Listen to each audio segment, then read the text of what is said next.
আলামিন এই পৃথিবীতে মানুষকে আমার আল্লাহ বড় সুন্দর করে বানাইছেন।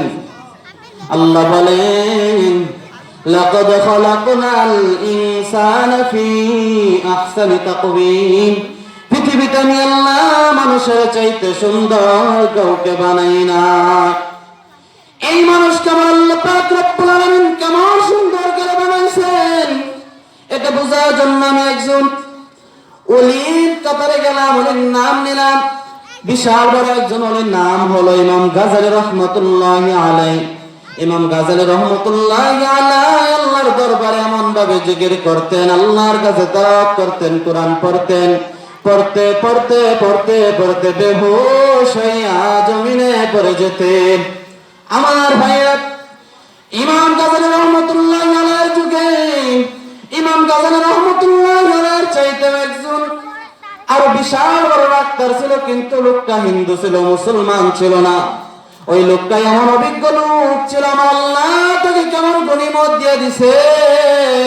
ওই হিন্দু লোকটা যদি কোনো মানুষের প্রতি যত বড় রোগ হইতো, একটা বার যদি তাকাইতো, এই হিন্দু লোকের এক চাওয়ার বদলায় আমার আল্লাহ ক্যান্সার সহ যত বড় বড় রোগ আছেন সব আমার আল্লাহ সুস্থ করে দিতেন। আমার ভাইয়া, ইমাম গাজালি রহমতুল্লাহি আলাইহি অসুস্থ হইয়া যখন পড়ে যেতেন, হুঁশ যখন ফেরার পর বলতেন, ও আমার অনুসারীরা, আমি যদি অসুস্থ হইয়া পড়ে যাই, আমি যদি সুস্থ না হয়, আমাকে কিন্তু এই কাফের কাছে নিয়ে যাইবা না।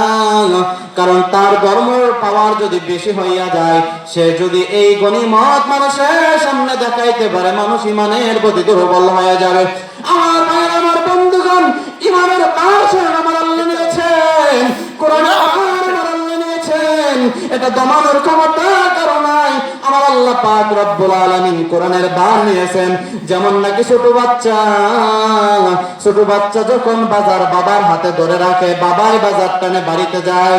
বাড়িতে যাওয়ার পর মার কাছে গিয়ে বলে, মা নজর করে দেখো, আজকে সব বাজার আমি আনছি, কত শক্তিশালী হয়ে গেছি। ছেলে খুশি হইয়া যায়, কিন্তু বাবার মা দুজন চোখে চোখে চোখ রাইখা হাসাহাসি করে আর বলে, দেখো কত খুশি হইছে, এই খুশির বদলা আমাদেরকে আমার আল্লাহ একদিন দিয়া দিবে।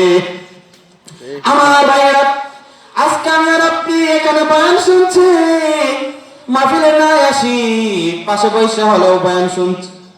আজকে আমি বাড়িতে বসে হলেও বয়ান শুনছি। এমন একটা দিন আসবে, আপনি কত বড় দুনিয়ার মধ্যে নেক কামায় গেলেন, কত কিছু কামায় গেলেন, এগুলোর কোনো কিছু হিসাব থাকবে না। আমার ভাইয়েরা, আজকে আমার জানা নাই কার জন্য জানি রে জঙ্গলের বাস রেডি হয়ে গেছে, কার জন্য জানি রে সাদা মার্কিনি কাপড় তৈরি হয়ে গেছে, কার পিছনে জানি গো মালাকুল মউত আজরাইল দাঁড়ায় রয়েছে। আমার ভাইয়া, অল্প কিছুক্ষণের মধ্যে আলোচনা শেষ করে দিব।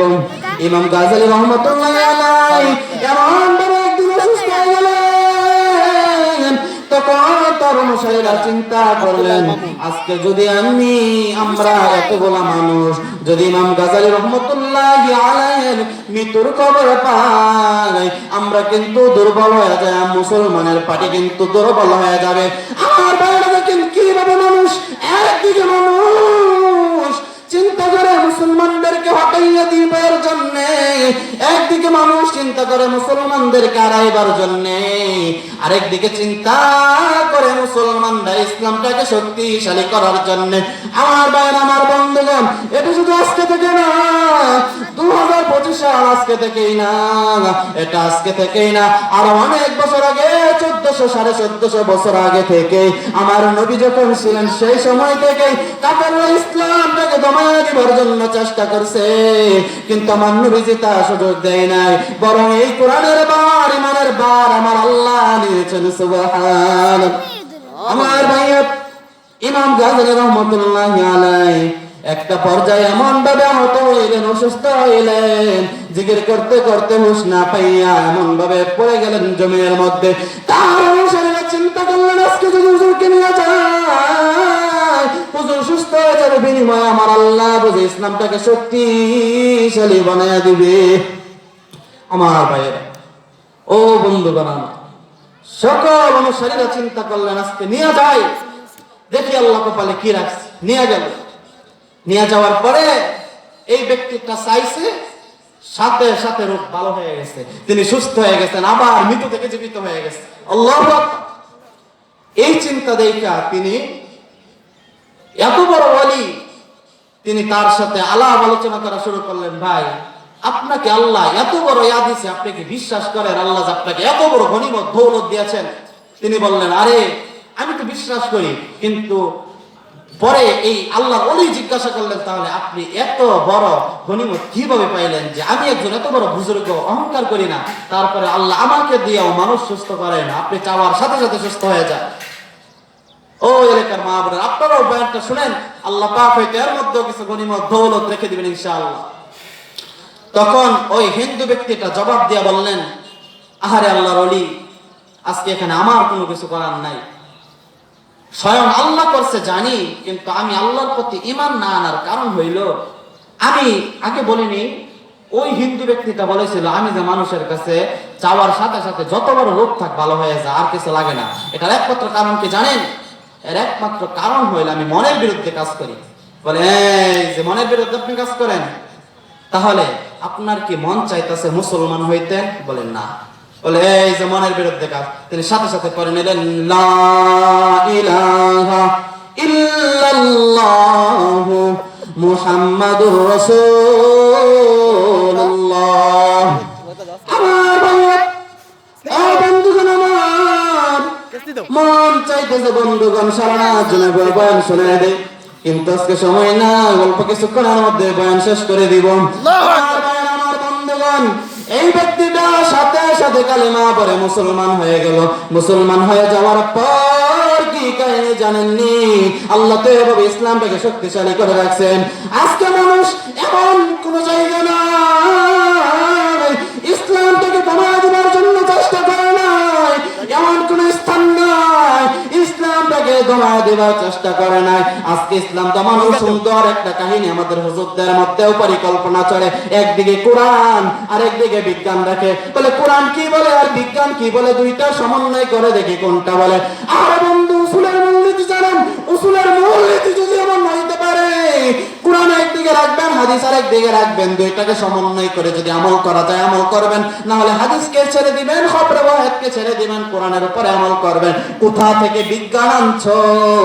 আমি এমন বয়ান শুনেছি, আমার অবস্থা তিনি বলেছেন কোরআনের মধ্যে নাকি এমন ইঙ্গিত রয়েছে, কোরআনের মধ্যে নাকি এমন ইঙ্গিত রয়েছে, বিজ্ঞান না পড়লে শুদ্ধভাবে কোরআন জানা যায় না। আমার ভাইরা দেখেন কিভাবে ইসলামটাকে ধ্বংস করার জন্য মানুষ লেগেছে। কিছু কিছু নাম দেয় মুসলমানও লেগেছে, তাদের কাছে আল্লাহর কাছে দোয়া করব, আল্লাহ রে, ও আল্লাহ, তাদেরকে তুমি হেদায়েত দান করো, তবে তাদের থেকে আমাদেরকে আগে মুক্তি দান করো। আমার ভাইরা, এই কোরআন এমন একটা জিনিস, এমন একটা বড় দৌলত, এই কোরআনের ছোঁয়া যে পাইছে সে দামি হয়ে গেছে, এই কোরআনের ছোঁয়া পাইছে আবু বকর দামি হয়ে গেছে, কোরআনের ছোঁয়া পাইছে ওমর দামি হয়ে গেছে। আমার আজকে যে আয়াতে কারিমা তেলাওয়াত করলাম তার উপর সামান্য আলোচনা শেষ। ও বন্ধু, শেষ কথা, আল্লাহ পাক যেদিন আমাদেরকে কবরে নেবেন, এই কবরে নেওয়ার সময় আজরাইল যখন এসে যাবেন, একদিকে এই শয়তান এসে যাবে, শয়তান আসবে ঈমানকে আহরণ করে নিয়ে যাওয়ার জন্য। যদি শয়তান আহরণ করে নিয়ে যায়, জীবনটাই বৃথা। সেই জন্য আমার আল্লাহর কাছে দোয়া রেখে সকল মানুষের সুস্থতা কামনা করে, আল্লাহ তুমি সকল মানুষকে ঈমানের জন্য কবুল করো না। আমার ভাইয়েরা, আমি এখানে বয়ান করার জন্য উঠে নাই, বয়ান শেখার জন্য উঠেছি। এই যে আমার ওস্তাদুল্লাহ একজন হুজুর, তিনি আসার কারণে আমি সাহস পেয়েছি। আল্লাহ পাক রব্বুল আলামিন হুজুরকে হায়াতের মধ্যে বরকত দান করো, এবং সকল কিছুর দায়িত্বে যিনি রয়েছেন আমার ওস্তাদ রফিক সাহেব, আল্লাহ